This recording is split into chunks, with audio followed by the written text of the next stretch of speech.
Horror D में आप सभी का स्वागत है। दोस्तों, अगर आप इस चैनल पर नए हो तो इस चैनल को सब्सक्राइब कर लीजिए और जाकर हमारी दूसरी कहानी भी ज़रूर सुनिए। आप सबको बहुत ही मज़ा आएगा। चलिए दोस्तों, बढ़ते हैं कहानी की ओर। दोस्तों, आज की कहानी प्रिया जी की है। प्रिया जी बताती है, हेलो, मेरा नाम प्रिया है और आज जो घटना आपको बताने जा रही हूँ वह एक सच्ची घटना है। ये घटना मेरे ही पड़ोस में रहने वाली एक लड़की के साथ घटी। दरअसल हुआ ये था, उन दिनों गांव में सरकार के तरफ से बाथरूम मिल रहा था। हमारे मोहल्ले में भी एक बाथरूम लगना था, लेकिन हमारे मोहल्ले में ऐसा कोई जगह नहीं था जहां पर बाथरूम बनाया जा सके। इसीलिए सब ने मिलकर एक फैसला लिया। मोहल्ले से 100 या 150 कदम की दूरी पर एक छोटा सा तालाब था और उसके आसपास बांस के बहुत बड़े बड़े झाड़ थे। वहाँ बाथरूम बनाना शुरू किया। दिन में लगभग सब वहाँ ठीक था, लेकिन रात होते ही वह जगह बहुत ही डरावनी दिख रही थी। चारों तरफ अंधेरा ही अंधेरा। मोहल्ले में नया बाथरूम बना इसलिए सब खुश थे, लेकिन लगभग 3 या 3.5 महीने बाद ही उस बाथरूम में या उसके आसपास गांव की महिलाओं को किसी के होने का एहसास होने लगा।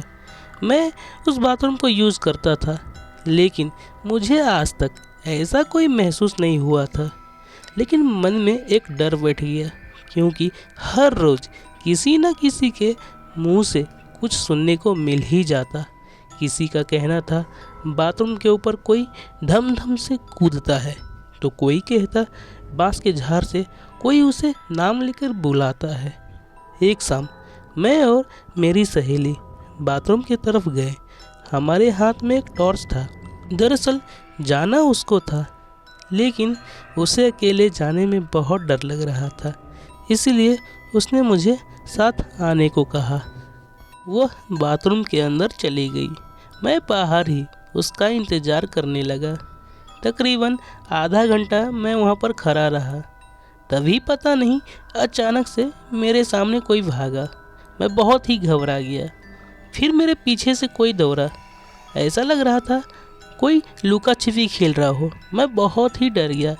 तभी मेरी सहेली बाथरूम से बाहर आई। मैं तुरंत उसका हाथ पकड़ा और घर की तरफ भागा। मेरे भागते ही मेरे पीछे जो बांस के झाड़ थे वह ज़ोर ज़ोर से हिलने लगा। हम दोनों जी जान लगाकर वहाँ से भागे और सीधे घर पर ही आकर रुके। हम लोगों ने घर में किसी को भी इस बारे में कुछ नहीं बताया। बेकार में सब परेशान हो जाते। उस रात मैं खाना खाया और सो गया। लगभग रात के 12 बजे कुछ शोरगुल की आवाज़ से मेरी नींद खुल गई। मैं जब घर से निकला तो मैंने देखा मेरे घर के बगल में मेरे जो सहेली का घर है उसके बाहर बहुत सारे गांव वाले खड़े हैं। मैं बहुत ही घबरा गया। मुझे लगा शायद घर में लड़ाई झगड़ा हुआ, लेकिन जब मैं भीड़ को पार करके घर के अंदर गया तो मैंने जो देखा उसे देखकर मेरे रोंगटे खड़े हो गए। मेरी सहेली के घर वाले उसे बिस्तर या बोलिए तो पलंग से बांध कर रखा था। पता नहीं, शाम तक तो ठीक थी, अभी क्या हो गया। मेरी जो सहेली है उसकी हालत बिल्कुल ही ख़राब थी। बाल बिखरे पड़े थे, शरीर का एक एक अंग एकदम अकड़ा हुआ था और मुंह से कुछ दूसरी भाषा में फुसफुस आ रही थी। उस समय हमारे गांव में बिजली नहीं होती थी, इसलिए गांव में बिल्कुल ही अंधेरा था और कहीं लेकर भी नहीं जा सकते थे। इसलिए रात भर हम लोगों ने वहाँ इंतज़ार किया। जब मैंने चाचा जी से पूछा, इसको क्यों बांध रखे हो, क्या हो गया है, तभी बगल में खड़ी चाची जी ने बोला, बेटा लगता है इसे कोई ऊपरी हवा लग गई है। इसके हाथ खोलते ही वह बाथरूम की तरफ भागती है और रोकने पर सभी को मारने दौड़ती है। ये बात सुनकर मैं समझ गया बाथरूम की तरफ ही कुछ हुआ है। रात भर मेरी सहेली पलंग से बंधी रही। कभी चिल्लाती तो कभी ज़ोर ज़ोर से रोने लगती और कभी पता नहीं कोई दूसरी भाषा में, जो कि हमें समझ नहीं आ रहा था, ज़ोर ज़ोर से बरबराने लगती। कैसे भी करके रात गुजरा। सुबह होते ही घर पर पहले डॉक्टर को बुलाया गया। उन्होंने आकर मेरी सहेली को चेक किया और एक इंजेक्शन लगाया। इंजेक्शन लगते समय मेरी सहेली, या कहिए उसके शरीर में जो भूत या प्रेत था, वह डॉक्टर को एक अजीब निगाहों से देख रहा था। कुछ देर बाद मेरी सहेली एकदम शांत हो गई। इसलिए डॉक्टर बोला, चाचा जी मैंने सुई लगा दिया है, 1-2 घंटे रुक जाइए, फिर देखिए क्या सुधार होता है। तकरीबन 5 मिनट भी नहीं हुए थे कि मेरी सहेली ज़ोर ज़ोर से हंसने लगी। फिर मेरी तरफ देखी और फूट फूट कर रोने लगी। मुझे उस पर बहुत दया आने लगी। मैं उसके पास जैसे ही जाना चाहा, चाचा जी ने मुझे रोक दिया। फिर चाचा जी ने एक अजीब फैसला लिया। उन्होंने कुछ लोगों को बुलाया और उन्हें पलंग सहित मेरी सहेली को मंदिर में ले जाने बोला। लोगों ने तुरंत पलंग उठाया और मंदिर की ओर जाने लगा। जैसे ही मेरी सहेली मंदिर के पास पहुंची, वह दर्द से कराहने लगी। पता नहीं उसे क्या होने लगा। गांव के बहुत से लोग इसे देखने के लिए मंदिर के पास आ गए। मंदिर में एक बहुत अच्छा तथा भूत प्रेत का ज्ञान रखने वाला पुजारी रहते थे। वह देखते ही वह पलंग को ठीक मंदिर के सामने रखवाया। मेरी सहेली के अंदर जो आत्मा थी वह छटपटाने लगा। पुजारी जी ने पहले उनसे कुछ प्रश्न किए। प्रश्न इस प्रकार था, कौन हो, कहाँ से आए हो, क्या नाम है, क्यों आए हो। मेरी सहेली पुजारी जी की बात सुनकर कुछ नहीं बोला। फिर ज़ोर ज़ोर से चिल्लाने लगी। ऐसा लग रहा था वो पुजारी जी को गाली दे रहा हो। 10 या 15 मिनट तो ऐसे ही बीत गए। जब उनको लगा कि अब ऐसे बात नहीं बनेगी, तो उन्होंने मंदिर से गंगा जल लाया और उस प्रेत यानी मेरी सहेली के शरीर पर फेंकने लगा। पुजारी जी गंगा जल कुछ बूंदे उसके ऊपर फेंक रहा था, लेकिन ऐसा लग रहा था कि उस प्रेत को बड़ी बड़ी पत्थर फेंककर मारा जा रहा हो। शरीर पर गंगा जल पड़ने पर वह दर्द के मारे जोर जोर से चिल्लाती और चीखती। लगभग 1 घंटा हो गया और मेरी सहेली के अंदर जो आत्मा थी पुजारी जी से बहुत घबराने लगा। वह पुजारी जी से कुछ बोला। हम सबको तो कुछ समझ नहीं आया, लेकिन पुजारी जी ने जैसे ही देवी के ऊपर चढ़ाया फूलों का माला मेरे सहेली के गले में डाला, वह बेहोश होकर गिर गई।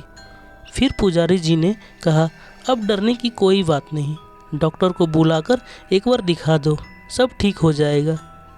बाद में पुजारी जी ने गांव में पंचायत बैठवाई और उस पंचायत में सबको बताया कि जहां अभी बाथरूम बना है वहां बहुत साल पहले एक परिवार रहा करता था। कुछ कारणों से उन सब का अकाल मौत हो गई। अब वहां बाथरूम बनने पर उन सबको बहुत ही बुरा लगा है, इसीलिए वे लोग गुस्से में हैं। ये सब सुनकर उसी समय कुछ मजदूर बुलाकर बाथरूम को वहां से हटवा दिया गया और दूसरी जगह बनवाया। उसके बाद से वहां कोई भी बुरी घटना नहीं घटी। आज तकरीबन 30 साल हो गए हैं।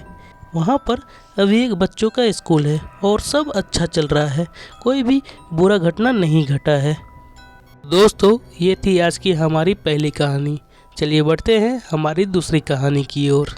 दोस्तों, आज की जो हमारी दूसरी कहानी है वह रमेश जी की है।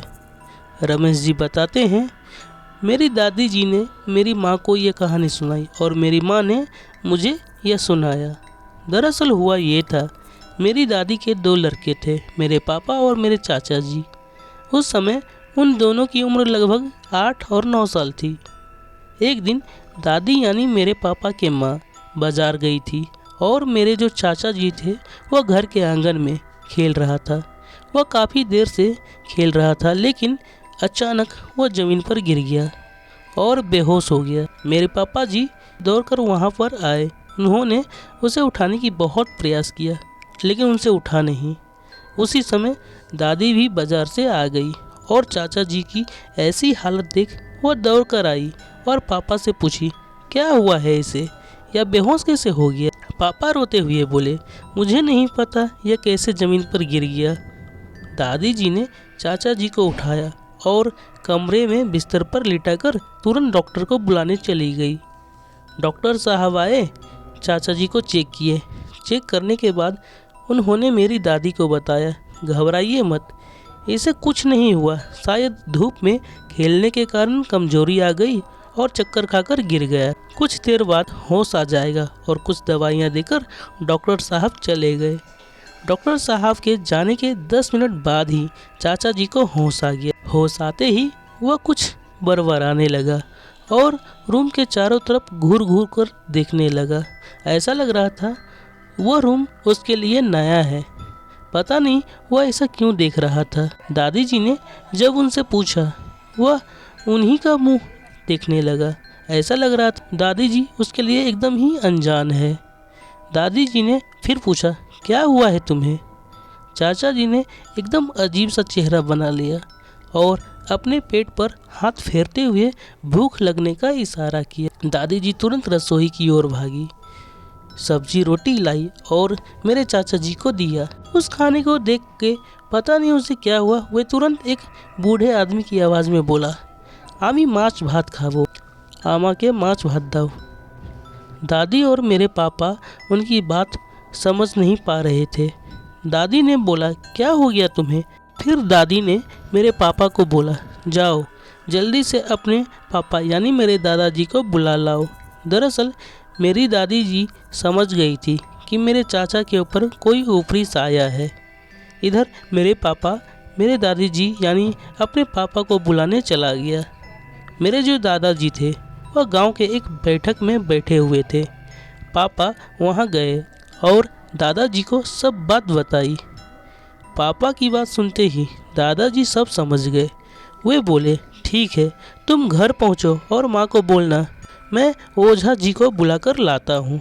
दोस्तों, गांव में ओझा वह व्यक्ति होता है जो भूत प्रेत को शरीर से भगाता है या उसे बस में करता है। कुछ देर बाद ही घर में दादाजी के साथ 2-3 लोग और आ गए। उस समय मेरे चाचा जी या जो उसके अंदर था वह चुपचाप आंगन के पेड़ के नीचे बैठा था। ओझा जी ने चाचा को एक कुर्सी पर बैठाया और पूछा, कौन हो तुम? इस बच्चे में क्यों आए हो? कौन भेजा है? चाचा जी कुर्सी से उठ गए और कमर झुकाकर चलने लगे। वह ऐसा चल रहे थे मानो कोई बूढ़ा व्यक्ति चल रहा हो जिसकी उम्र 80 या 90 साल हो। पता नहीं ओझा जी को क्या समझ आया, वह फिर से चाचा जी के पास गए और धीमी स्वर में बोले, आप कौन हो और यहाँ क्यों आए हो?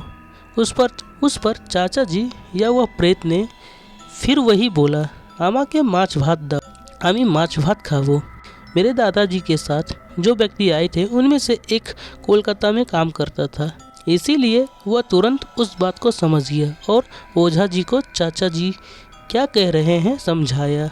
व्यक्ति की बात सुनकर दादा और दादी जी भी समझ गए तथा ओझा जी ने ये भी बताया कि ये कोई बुरी आत्मा नहीं है, शायद मछली चावल खाते समय ही इनकी मृत्यु हो गई, इसीलिए यह अभी भी भटक रहा है। इनको बस मछली चावल खिला दो, ये चले जाएंगे। वैसे भी ये बहुत बूढ़े हैं और शायद इनकी यही आखिरी इच्छा है। ये सब बात सुनकर दादाजी तुरंत बाजार गए और 2-4 प्रकार की मछली ले आए। चावल तो घर में ही था। दादी जी ने खाना बनाया और चाचा जी के सामने एक बड़ी सी थाली में अच्छे से परोसकर और थोड़ी सजावट करके सामने रख दिए। खाना रखते ही चाचा जी खाना पर टूट पड़े। ऐसा लग रहा था कि मानो हजारों वर्षों से वो भूखा है और पहली बार इन्हें खाना मिला है। कुछ ही सेकंड हुए थे कि चाचा जी के अंदर जो आत्मा थी वह खाना ख़त्म कर दिए। दादी जी ने फिर खाना परोसा। दादी रो भी रही थी और खाना भी परोस रही थी। दादी जी इसलिए रो रही थी क्योंकि उनसे चाचा जी की ये हालत देखी नहीं जा रही थी। लगभग आधे पौने 1 घंटे बाद वे ढकार लिए, फिर एक लंबी सांस लिए और शायद उसी समय कहीं चले गए। उनके जाते ही मेरे चाचा जी फिर बेहोश हो गए और लगभग 1 घंटे बाद उनको होश आया। अभी तक उनके साथ क्या हुआ कुछ याद नहीं था, बस उनको पेट दर्द हो रहा था। बाद में दवाई खाने के बाद वो ठीक हो गए। आज उनकी उम्र 43 साल है और वो एकदम स्वस्थ हैं। मेरे चाचा जी अभी मेरे साथ ही रहते हैं। तो दोस्तों, ये थी आज की हमारी कहानी। उम्मीद करता हूँ आप सबको अच्छी लगी होगी। अगर आपको कहानी अच्छी लगी है तो प्लीज़ इस चैनल को लाइक कीजिए, सब्सक्राइब कीजिए और हमें कमेंट कीजिए। चलिए मिलते हैं अगले वीडियो में।